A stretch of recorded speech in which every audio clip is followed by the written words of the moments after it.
अस्सलाम वालेकुम। आज का हमारा टॉपिक है सिंस और फार का इस्तेमाल। हमारे पास एक जुमला है, वो इस घर में रह रहा है। इसकी इंग्लिश होगी he has been living in this house.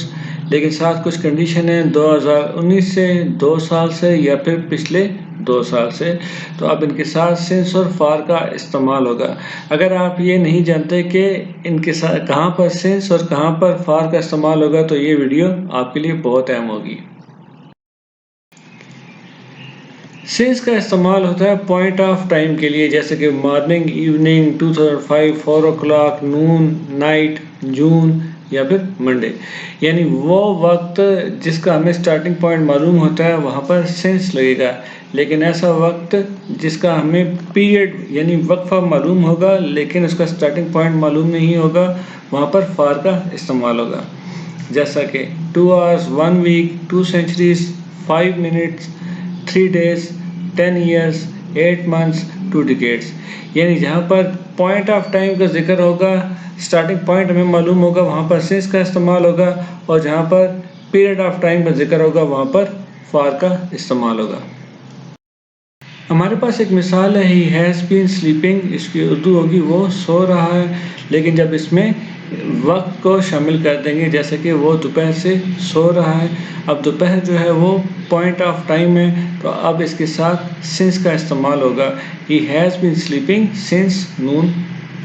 दूसरा सेंटेंस है वो आधे घंटे से सो रहा है। अब आधा घंटा जो है वो पीरियड ऑफ टाइम है, तो इसके साथ फार का इस्तेमाल होगा। तो इस सेंटेंस की इंग्लिश बनेगी he has been sleeping for half an hour. एक और एग्जांपल लेते हैं, ही हैज़ बीन टीचिंग, वो पढ़ा रहा है, वो 2005 से पढ़ा रहा है। 2005 जो है वो पॉइंट ऑफ टाइम है, तो इसके साथ सिंस का इस्तेमाल होगा। He has been teaching since 2005। लेकिन दूसरा सेंटेंस है वो 15 साल से पढ़ा रहा है, तो 15 साल जो है वो पीरियड ऑफ टाइम है, तो इसके साथ फार का इस्तेमाल होगा। He has been teaching for 15 years।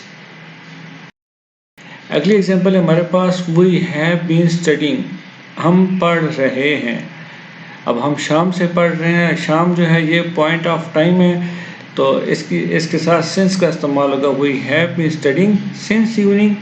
जबकि दूसरा सेंटेंस हमारे पास हम 10 मिनटों से पढ़ रहे हैं। अब 10 मिनट जो है ये पीरियड ऑफ टाइम है, तो इसके साथ फार का इस्तेमाल होगा। We have been studying for 10 minutes।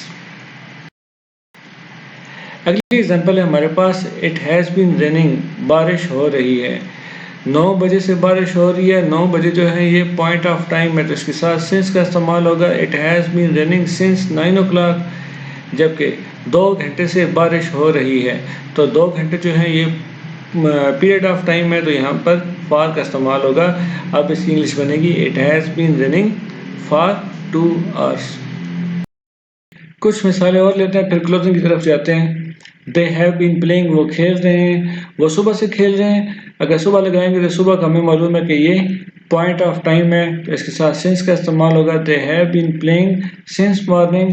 जबकि वो 3 घंटे से खेल रहे हैं, तो 3 घंटे जो है वो पीरियड ऑफ टाइम है, तो इसके साथ फार का इस्तेमाल होगा। तो इसकी बनेगी English they have been playing for 3 hours।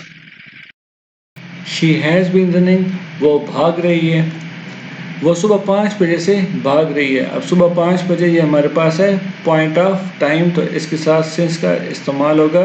She has been running since 5 AM। जबकि दूसरा सेंटेंस हमारे पास वो 5 मिनटों से भाग रही है, तो 5 मिनट जो हैं ये पीरियड ऑफ टाइम है, तो she has been running for 5 minutes। अब इस सेंटेंस की मदद से आप खुद को चेक करें कि आप सिंस और फार का सही इस्तेमाल कर सकते हैं या फिर नहीं कर सकते।